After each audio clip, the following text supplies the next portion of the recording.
जय जोहार जय छत्तीसगढ़। स्वागत है आप सभी का एनएफएनेट क्लास में। आज मैं अपने नेक्स्ट सेशन जहां पर हम लोग प्रोग्रामिंग लैंग्वेज के अलग अलग प्रकार और लैंग्वेज ट्रांसलेटर के बारे में पढ़ने वाले हैं। तो सबसे पहले मैं स्टार्ट करता हूं प्रोग्रामिंग लैंग्वेज से। प्रोग्रामिंग लैंग्वेज क्या होता है? तो नॉर्मली हम लोग लैंग्वेज के बारे में जानते हैं, जब भी हमको कम्युनिकेट करना होता है, एक दूसरे के साथ कम्युनिकेशन परफॉर्म करना होता है, तो उस समय हम लोग क्या प्रयोग करते हैं? लैंग्वेज का प्रयोग करते हैं। सेम उसी तरीके से हम लोग बात करते हैं प्रोग्रामिंग लैंग्वेज के बारे में। ठीक है, तो प्रोग्रामिंग क्या होता है? तो प्रोग्राम बनाने की जो टेक्निक होती है, क्रिएटिंग अ प्रोग्राम, ठीक है, टेक्निक फॉर आप बोल सकते हैं राइटिंग अ प्रोग्राम, तो उसको हम लोग प्रोग्रामिंग कहते हैं। प्रोग्रामिंग करने के लिए हम लोग को जो लैंग्वेज की ज़रूरत पड़ती है उसको प्रोग्रामिंग लैंग्वेज कहा जाता है।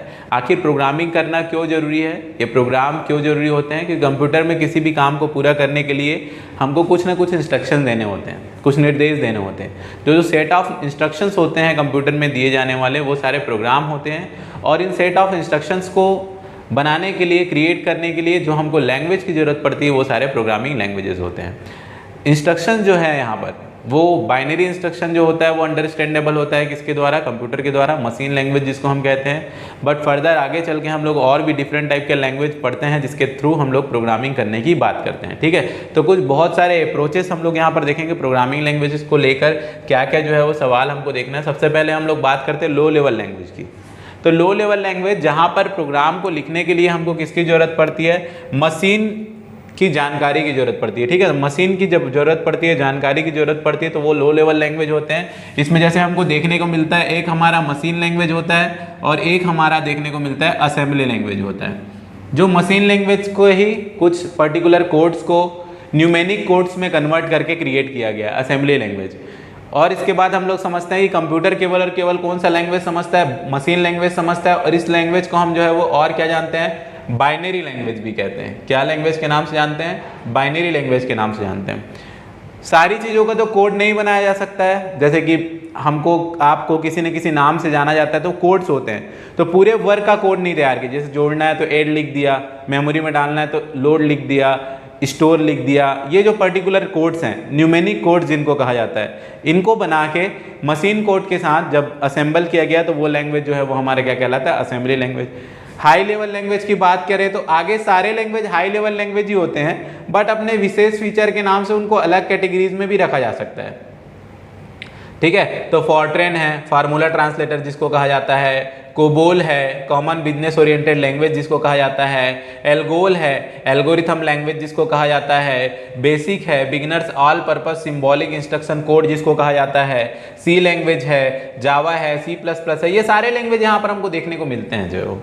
बट फर्दर इसको और डिफरेंट कैटेगरी में बना दिया गया कि user friendly language, object oriented programming language, इस प्रकार से कहा गया। मेन आप कैटेगरी याद रखेंगे वो होता है लो लेवल लैंग्वेज का, और क्या होता है? हाई लेवल लैंग्वेज का। कई बार आपको फर्दर क्वेश्चन देखने को मिलता है कि भाई कुछ जो मेन लैंग्वेज एक देखने को मिला, सी लैंग्वेज जो हम लोग कहते हैं, जिसके किसी प्रॉपर्टी को डायरेक्टली या इनडायरेक्टली बहुत सारे लैंग्वेजेस में जो है वो क्या किया गया है, तो उसको एक्सेस किया गया है, उसका प्रयोग किया गया है, और जिसके थ्रू नए लैंग्वेजेस हमको देखने को मिले हैं, जैसे C++ है, डी लैंग्वेज है, गो लैंग्वेज है, जावा लैंग्वेज है। तो ऐसे पर्टिकुलरली हम लोग इनको क्या कहते हैं? तो मिडिल लेवल लैंग्वेज भी कई बार कई सारे क्वेश्चंस में देखने को मिलता है। मगर ऐसा होता है, क्वेश्चंस बनाए गए हैं, क्वेश्चन क्रिएट किए गए हैं, मेनली लो लेवल लैंग्वेज। और हम क्या देखते हैं? हाई लेवल लैंग्वेज देखते हैं। क्वेश्चंस हम लोग चलते हैं क्वेश्चन की ओर। सबसे पहले मैं देखते हैं कि और क्या थ्योरीज हमको जाननी चाहिए, फिर इससे रिलेटेड क्वेश्चन देखते हैं। सबसे पहले लो लेवल लैंग्वेज है। First generation and second generation languages होते हैं। दो लैंग्वेज के बारे में याद रखना है, मशीन लैंग्वेज और असेंबली लैंग्वेज। मशीन लैंग्वेज के बारे में क्या याद रखना है? तो बाइनरी लैंग्वेज है, जो किससे बना है? 0 और 1 से। किससे बना हुआ है? 0 1 से। 0 1 क्या है? तो बाइनरी डिजिट है। कंप्यूटर सीधे डायरेक्टली कौन सा लैंग्वेज समझती है? तो मशीन लैंग्वेज समझता है। ठीक है, नेक्स्ट अगर हम लोग बात करें तो वह है असेंबली लैंग्वेज। तो कुछ बाइनरी कोड को किस में कन्वर्ट किया गया है? न्यूमेरिक कोड्स में कन्वर्ट किया गया है। और ये जो न्यूमेरिक कोड्स हैं, स्पेशल कोड जो है वो लैंग्वेज जो है वो उसको क्या कहा जाता है? असेंबली लैंग्वेज कहा जाता है, जो इससे बना हुआ है। ठीक है, और असेंबली लैंग्वेज सीधे कंप्यूटर को नहीं समझ में आता है, इसलिए यहाँ पर एक लैंग्वेज ट्रांसलेटर के बारे में बात करते हैं। आगे चल के लैंग्वेज ट्रांसलेटर भी पढ़ेंगे। फिलहाल के लिए बता दूं कि असेंबली लैंग्वेज जो होता है वो असेंबलर का यूज करता है, जिसके थ्रू हम लोग क्या करते हैं? मशीन लैंग्वेज में उसके कोड को कन्वर्ट करते हैं। High level language, third generation languages के नाम से हम लोग ज्यादातर इसको जानते हैं। ये जो लैंग्वेज है, क्योंकि हम लोग लो लेवल लैंग्वेज के लिए हमको किस चीज़ की जानकारी होनी चाहिए? मशीन के बारे में बहुत बेस नॉलेज होना पड़ेगा। बट हर कोई मशीन के बारे में इतना बेहतर तरीके से नहीं जानता, और वो भी फिर भी क्या करना चाहता है, प्रोग्रामिंग करना चाहता है। तो उनके लिए फिर क्या डिज़ाइन किया गया, हाई लेवल लैंग्वेजेस डिज़ाइन किए गए। सबसे पहले हम जब बात करते हैं फॉर्ट्रेन की, फार्मूला ट्रांसलेटर होता है। कोबोल की कॉमन बिजनेस ओरिएंटेड लैंग्वेज होता है, ठीक है। एल्गोल की एल्गोरिथम लैंग्वेज होता है। बेसिक की beginners all purpose symbolic instruction code कहा जाता है। C language, C++ language, Java language, ये सारे हम लोग हाई लेवल लैंग्वेज की श्रेणी में देखते हैं।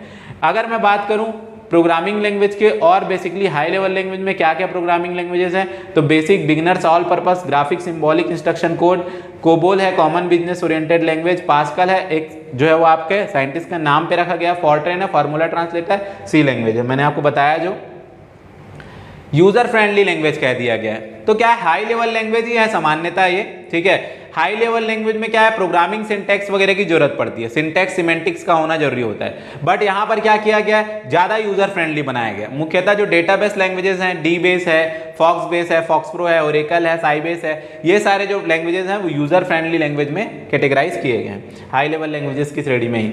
ऑब्जेक्ट ओरिएंटेड प्रोग्रामिंग लैंग्वेज, अब कई सारे जो जैसे C++ लिखा गया है, C++ pure object oriented language नहीं होता है। क्यों नहीं होता है, क्योंकि C के फीचर्स के साथ काम करता है और इसमें केवल ऑब्जेक्ट ओरिएंटेड लैंग्वेज की कुछ प्रॉपर्टीज होती हैं, जैसे क्लास है, ऑब्जेक्ट है, इनहेरिटेंस है, पॉलीमॉर्फिज्म है, ठीक है, मैसेज पासिंग है, डायनेमिक बाइंडिंग है, ये सारी फीचर्स होते हैं। तो इसलिए प्योरली नहीं, बट ऑब्जेक्ट ओरिएंटेड मतलब जहां पर ऑब्जेक्ट के बेस पर काम किया जाता है, ठीक है, ऑब्जेक्ट ओरिएंटेड लैंग्वेजेस होते हैं। तो स्ट्रक्चर्ड हो गए एल्गोरिथम, स्ट्रक्चर लैंग्वेज हो गए, ऑब्जेक्ट ओरिएंटेड लैंग्वेज हो गए, अलग अलग तरीके से डिवाइडेड है। बट मेनली आप लो लेवल और हाई लेवल का कॉन्सेप्ट क्लियर रखो आपके आईसीटी के लिए।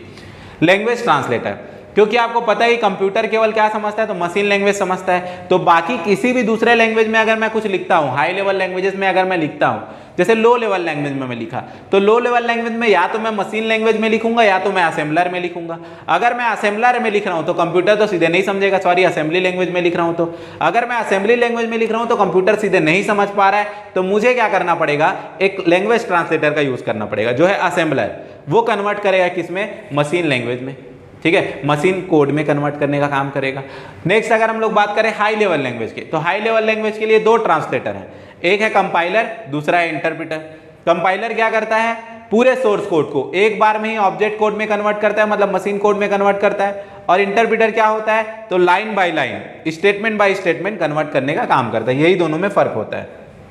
तो सबसे पहले आप ध्यान रखें, असेंबलर जो low level language assembly language है उसका कन्वर्जन करता है, और इंटरप्रेटर और कंपाइलर ये जो है वो आपके हाई लेवल लैंग्वेजेस का कन्वर्जन करता है, ठीक है। ये कंपाइलर के बारे में बताया गया है। कंपाइलर में जो है वो आप देख सकते हैं हाई लेवल लैंग्वेज जैसे कि कोबोल, फॉर्ट्रेन, पास्कल, C++, ये सारे लैंग्वेजेस हैं जिनको कंपाइलर के थ्रू क्या किया जाता है, कन्वर्ट किया जाता है ऑब्जेक्ट कोड में, जिसको लिंकर जो होता है फिर ऑब्जेक्ट कोड्स को एक साथ जोड़ता है और exe फाइल, एग्जीक्यूटेबल फाइल बनाने का काम करता है। इंटरप्रेटर अगर हम लोग देखें तो बेसिक का GW बेसिक इंटरप्रेटर है, DBase 3 का DBase इंटरप्रेटर है। ये सारे लैंग्वेजेस जो है वो इंटरप्रेटर क्या करता है, तो पर लाइन ऑब्जेक्ट कोड में कन्वर्ट करता है। अगला असेंबलर की बात करें तो मैंने आपको बताया असेंबली लैंग्वेज जो है उसके कोड को कन्वर्ट करता है ऑब्जेक्ट कोड में। ऑब्जेक्ट क्या है, तो कोई भी मशीन जिसके लिए उसको कन्वर्ट करना, वो ऑब्जेक्ट कोड के रूप में हम लोग देख रहे हैं जो है वो। नेक्स्ट क्वेश्चन पे चलते हैं। क्वेश्चन क्या क्या पूछा गया है, which of the following is a programming language, इसमें से कौन सा प्रोग्रामिंग लैंग्वेज है, तो deep learning, machine learning, artificial intelligency techniques है, कंप्यूटर साइंस पे पाइथन जो है वो एक क्या है, प्रोग्रामिंग लैंग्वेज है। हाई लेवल लैंग्वेज में हम लोग पाइथन लैंग्वेज देखते हैं, ठीक है। पाइथन मशीन लर्निंग के लिए प्रयोग किए जाने वाले लैंग्वेज मुख्यतः आप लोग इसको देखते हैं। पाइथन एक क्या है, तो पाइथन एक प्रोग्रामिंग लैंग्वेज है। दोनों बार आपको उसका आंसर मिल गया, ठीक है। HTML basic use to design, HTML किसको डिजाइन करने के लिए प्रयोग में किया जाता है, तो HTML का उपयोग किया जाता है वेब पेज डिजाइन करने के लिए। क्या डिजाइन करने के लिए किया जाता है, वेब पेज को डिजाइन करने के लिए किया जाता है। और उसमें स्टाइल देने के लिए क्या यूज किया जाता है, तो CSS cascading style sheet use किया जाता है। HTML का फुल फॉर्म क्या होता है, तो हाइपर टेक्स्ट मार्कअप लैंग्वेज होता है। नेक्स्ट अगर बात करें विच of the following is not a programming language, तो माइक्रोसॉफ्ट ऑफिस एक एप्लीकेशन सॉफ्टवेयर है, बस पास्कल है, जावा है, C++ है, ये सारे क्या है आपके प्रोग्रामिंग लैंग्वेज है। Which of the following is not a computer language, तो पास्कल लैंग्वेज है, फॉर्ट्रेन लैंग्वेज है जिसको हम फार्मूला ट्रांसलेटर कहते हैं, कोबोल लैंग्वेज है, common business oriented language. But Unix जो है, यूनिक्स क्या है, तो एक ऑपरेटिंग सिस्टम है, ओपन सोर्स ऑपरेटिंग सिस्टम हम लोग इसको कहते हैं, ठीक है। उसके बाद है computer related activity which of the following inappropriate for describing a language translator. कौन सा लैंग्वेज ट्रांसलेटर नहीं है? असेंबलर है जो असेंबली लैंग्वेज को कन्वर्ट करता है, कंपाइलर है जो हाई लेवल लैंग्वेज को कन्वर्ट करता है पूरे के पूरे सोर्स कोड एक ही बार में, इंटरप्रेटर है जो लाइन बाय लाइन कन्वर्ट करता है, ठीक है, हाई लेवल लैंग्वेज को, बट कोडेक नहीं है। क्या नहीं है? कोडेक नहीं होगा।